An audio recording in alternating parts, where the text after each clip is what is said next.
Pourquoi investir à long terme? Avant de répondre à cette question, je vais t'inviter à cliquer sur le premier lien en description. Je vais t'envoyer directement une série de 3 vidéos par mail où je vais t'expliquer que le trading, c'est loin d'être du hasard, que le trading, c'est l'un des leviers d'enrichissement les plus efficaces, chiffres à l'appui. Et enfin, je te parlerai également de mon système de trading. Donc si tu veux savoir tout ça, tu cliques sur le premier lien en description et moi je t'envoie tout ça. Aussi, un gros pouce sous la vidéo, ça te prend 2 secondes. N'hésite pas à le partager à d'autres personnes à qui ça pourrait être utile. Abonne-toi si ce n'est pas déjà fait et laisse-moi un commentaire pour me dire ce que tu en as pensé. Donc, la première raison pour laquelle je te recommande d'investir à long terme, c'est tout simplement parce que l'investissement à long terme élimine les émotions. Donc, l'aspect émotionnel est presque totalement éliminé.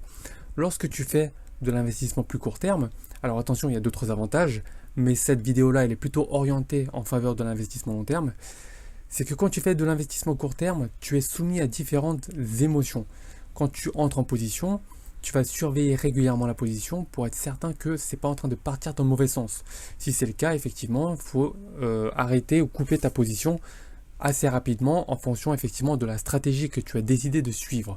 Mais lorsque tu as investi sur le long terme, limite, tu ouvres une position, tu ne regardes même plus pendant plusieurs mois, tu vois, tu regardes même plus ce qui se passe, tu as investi dessus pour des raisons, voilà, qui te sont propres, soit par l'analyse fondamentale, soit d'autres raisons, mais effectivement, tu n'as pas besoin de regarder à chaque fois, voir comment ça évolue, et tu regardes au bout de 5 ans, ce qui fait que l'aspect émotionnel est totalement éliminé.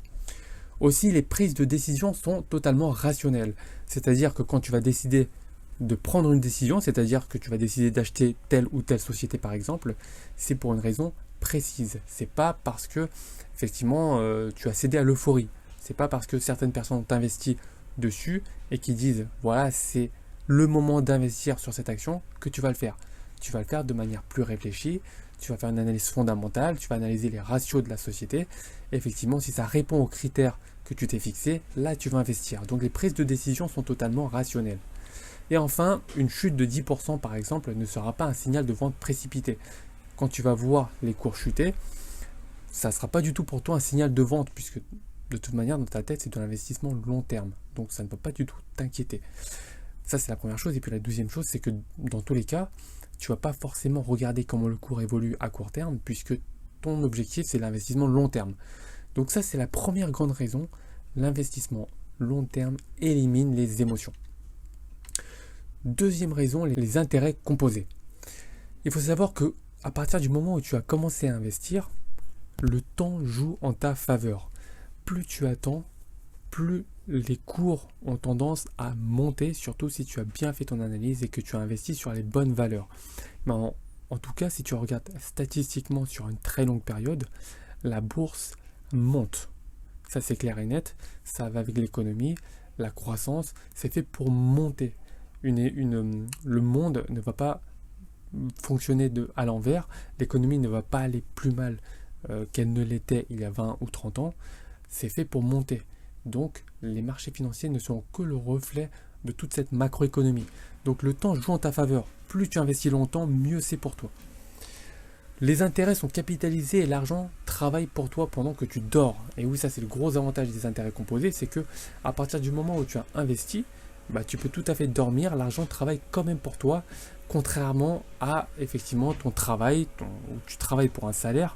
Le jour où effectivement tu ne peux pas travailler, tu ne seras pas payé. Donc le gros avantage de ça, c'est que si tu investis, les intérêts sont capitalisés et l'argent travaille pour toi même quand tu dors. Et le capital investi, il grossit de plus en plus vite. Alors tout au début, le capital grossit de manière assez mesurée. Il n'y a pas encore beaucoup d'intérêt sur le capital que tu as investi. Mais plus tu attends longtemps, plus le capital va générer de l'intérêt, qui va lui-même générer des intérêts, qui va encore lui-même générer des intérêts. Donc c'est un effet boule de neige non négligeable. Le capital grossit de plus en plus vite et plus tu attends, plus ce phénomène va se renforcer. C'est pour ça que si tu regardes comment a évolué la fortune de Warren Buffett par exemple, tu vas voir qu'à un moment donné, au bout de 15, 20 ans, 25 ans, ça explose tout d'un coup, ça monte de manière exponentielle puisque le capital en tout cas qui est investi a généré des intérêts de manière vraiment plus importante et ces intérêts très importants génèrent à leur tour d'autres intérêts encore plus importants. Troisième point, l'investissement long terme est accessible à tous. Donc il faut savoir déjà que les petites erreurs sont gommées par le temps. Là où tu investis à court terme, si tu investis mal, tu n'es pas entré en position au bon moment, c'est une erreur qu'il va falloir assumer. Or, si tu investis sur du long terme, peut-être que tu n'es pas rentré au plus bas, les cours vont évoluer de manière plus ou moins volatile, mais sur la durée, les petites erreurs sont gommées par le temps. C'est un gros avantage. Deuxièmement, il n'est pas nécessaire de maîtriser l'analyse technique. C'est toujours bien d'en avoir les bases, de voir la tendance de fond, et je le recommande même, mais en tout cas dans l'investissement long terme, tu n'as pas besoin de maîtriser les indicateurs techniques, de maîtriser le price action, la manière dont évoluent les actions, les seuils psychologiques, les creux et sommets ascendants, l'orientation des moyennes mobiles, comment les interpréter par rapport au volume qu'il y a sur le graphique. Tu n'as pas besoin de maîtriser l'analyse technique. Et ça, c'est un gros avantage aussi, si tu n'as pas envie de prendre le temps d'apprendre. Si toi, l'investissement en bourse, c'est pas pour toi une grande passion, l'investissement long terme, ça peut pallier à ça. Ça te permet d'investir sans avoir besoin de te former à l'analyse technique. Et bien évidemment, ça va aussi ensemble, et ça découle du point précédent, tu passeras moins de temps devant les écrans. Tu n'auras pas besoin à chaque fois de suivre tes positions. Bien sûr, il faudra en amont faire tes analyses, l'analyse fondamentale pour savoir si l'entreprise est viable pour un investissement sur la durée, sur les 15-20 prochaines années. Donc tu vas passer du temps devant les écrans pour l'analyse en amont. Mais une fois que c'est analysé et une fois que c'est investi, tu ne vas plus passer de temps devant les écrans. Quatrièmement, l'investissement long terme élimine le stress. Donc la volatilité est lissée sur la durée. Donc comme je te l'ai dit, tu ne vas pas regarder le graphique tous les 4 matins. Tu as entré en position, tu as ouvert une position acheteuse par exemple, et le cours va faire sa vie, ça va évoluer à la hausse, à la baisse, tu n'auras pas besoin de regarder, et tu vas regarder au bout de 5 ans, au bout de 10 ans, comment ça a évolué. Et là, ça va être une bonne surprise pour toi si tu as bien fait les choses, si tu as bien fait ton analyse et que tu as investi sur les bonnes sociétés. Mais en tout cas, que le cours fasse plus 5%, moins 5%, plus 10%, moins 15% entre temps, tu t'en fous un petit peu, puisque toi, de toute façon, tu investis sur le long terme. Deuxièmement, les positions ouvertes n'ont pas besoin d'être surveillées régulièrement. Donc c'est un point qui découle encore du précédent. Tu as ouvert ta position, tout ce que tu fais, c'est de patienter. Et enfin, comme tu investis sur du long terme, tu dormiras mieux la nuit, puisque encore une fois, tu ne vas pas te soucier de comment évolue le cours. Et ça, je le sais, je le vois aussi souvent, des personnes investissent, ils regardent trop souvent l'évolution des cours.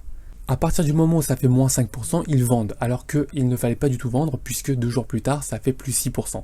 Tu vois, donc, les gens parfois sont soumis à trop de biais, et si tu es une personne assez fragile psychologiquement, alors attention, c'est pas une critique, mais si tu es soumis trop souvent à cette peur-là des marchés, peut-être qu'investir à long terme, c'est mieux pour toi. Donc si toi, tu as du mal à dormir la nuit quand tu investis à plus court terme, investis à plus long terme. 5e point, les frais sont plus faibles. Bah oui, moins d'ordre égale moins frais de courtage, c'est logique, plus tu passes d'ordre, plus tu vas payer des frais de courtage. Donc si tu investis à long terme, tu vas ouvrir une grosse position et ensuite tu vas laisser courir. Ou alors tu vas passer régulièrement des ordres, peut-être une fois par mois, en DCA, donc en dollar cost averaging, donc c'est-à-dire un investissement programmé chaque mois pour diviser ton capital et lisser la volatilité encore davantage. Mais tu ne vas pas passer d'ordre, par exemple, 3-4 fois par jour, 5 fois par jour, 6 fois par jour, comme les day traders. Donc ça, c'est un bon point aussi pour toi, si tu veux diminuer les frais de courtage. Après, moins de frais de courtage égale plus de capital. Et oui, c'est un cercle vertueux. Moins tu as de frais, plus ce que tu étais censé payer en termes de frais, c'est du capital en plus que tu peux investir. Et plus de capital égale plus d'intérêts composés. Tu vois, c'est un cercle vertueux. Moins tu as de frais, plus tu as de capital, investir, plus tu auras d'intérêts composés générés. Et les intérêts vont eux-mêmes générer d'autres intérêts.